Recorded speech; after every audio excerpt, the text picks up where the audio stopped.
Hi guys, आप सभी का स्वागत है डीबी पाठशाला में। मैं हूं आपका दोस्त एंड होस्ट दीपांकर। दोस्तों, हमारे देश में विभिन्न तरह के लोग हैं जिनकी आस्था या बिलीफ एक दूसरे से बिल्कुल अलग है। तो ज़िंदगी में अगर कोई कष्ट आए, बीमारी हो या संकट हो, तो किसी को साइंस या विज्ञान पे भरोसा है, किसी को ऊपर वाले पे भरोसा है, और जो कुछ बच जाते हैं उन्हें इन फेथ हीलर्स पे भरोसा है। अरे चच्चा, ये रा रा रा कहाँ से सीखे? हमारे आज का टॉपिक है फेथ हीलर्स पे। तो चलिए दिमाग को हील करना शुरू करते हैं। भारतवासियों का अटूट रिश्ता है ऊपर वाले से कि ऊपर वाला सब ठीक कर देगा। और सच्चाई ये भी है कि जिन लोगों के पास इलाज के लिए पैसे नहीं होते, तो बस ऊपर वाले का ही सहारा है। हमारे देश में लोग मंदिर और मस्जिद जाते हैं अपने कष्टों का निवारण के लिए मन्नत मांगने।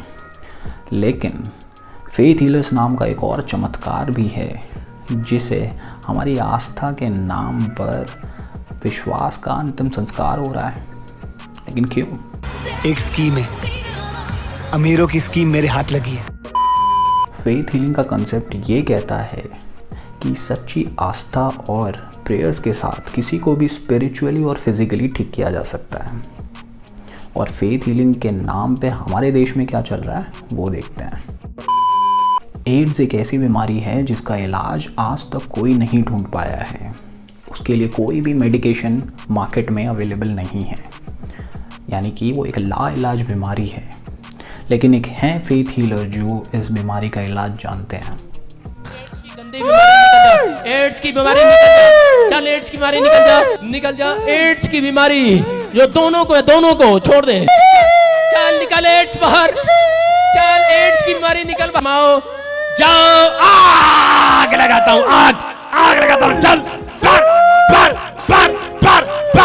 कुछ रैपिड कसने के बाद और कुछ बकेती के साथ एड्स की बीमारी निकल गई।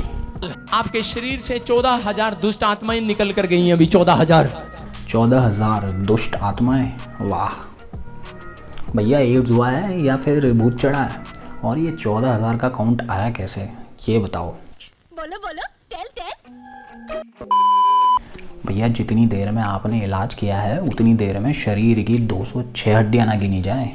14,000 तो बहुत दूर की बात है। हमारे अगले हीलर भी चमत्कारी हैं। इनकी महिमा भी अपरंपार है। इस महिला का नाम पुष्पा है। इस महिला की दोनों किडनी फेल हैं।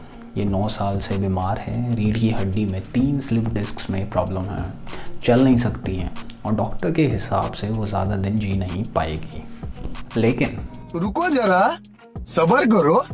इन सब समस्याओं का समाधान गुरुजी के पास है। Are you ready? Are you ready? Are you ready? You are ready? बे जल्दी बोल, कल सुबह पनवेल निकलना।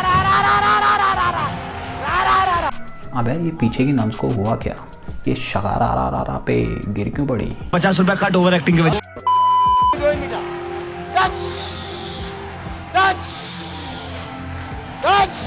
आता है भाई, ऐसे कौन इलाज करता है? जबरदस्ती पेशेंट को गिराया क्यों जा रहा है?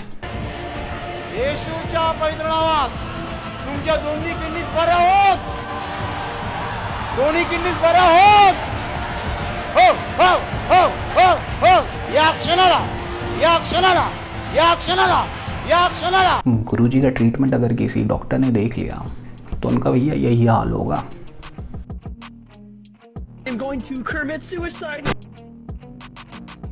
एंड फाइनली हमारी पुष्पा चलना छोड़ो, सीधा दौड़ती हैं।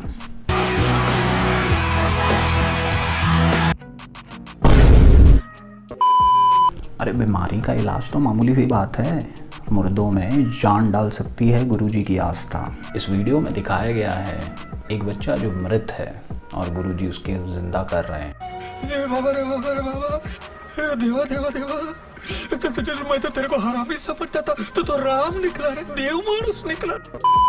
चलिए कंक्लूजन पे आते हैं। तो इन सभी गुरुओं की सभाओं या गैदरिंग्स में कुछ सवाल उठते हैं, जैसे कि स्टेज पे किसको बुलाना है ये ऑलरेडी डिसाइडेड होता है, मतलब सब कुछ स्टेट होता है। स्टेज पे जिसे बुलाया जाता है उसे एक्चुअल में क्या प्रॉब्लम है इसका कोई प्रूफ नहीं होता। इन सभी गैदरिंग्स की पब्लिक यानी कि जनता गाय समान भोली होती है। गुरुओं की बातों से सिर्फ सम्मोहित होती है। और जाते जाते बस यही कहूँगा कि हर धर्म में, चाहे वो हिंदू हो, मुस्लिम हो, सिख हो, ईसाई हो, यही कहा गया है कि हर इंसान के अंदर भगवान बसता है। आप डायरेक्ट भगवान से अपनी प्रेयर करिए, बीच में इन मीडिएटर्स की कोई ज़रूरत नहीं है। अगर ये वीडियो आपको पसंद आया है तो give it a like, comment and subscribe. Thank you.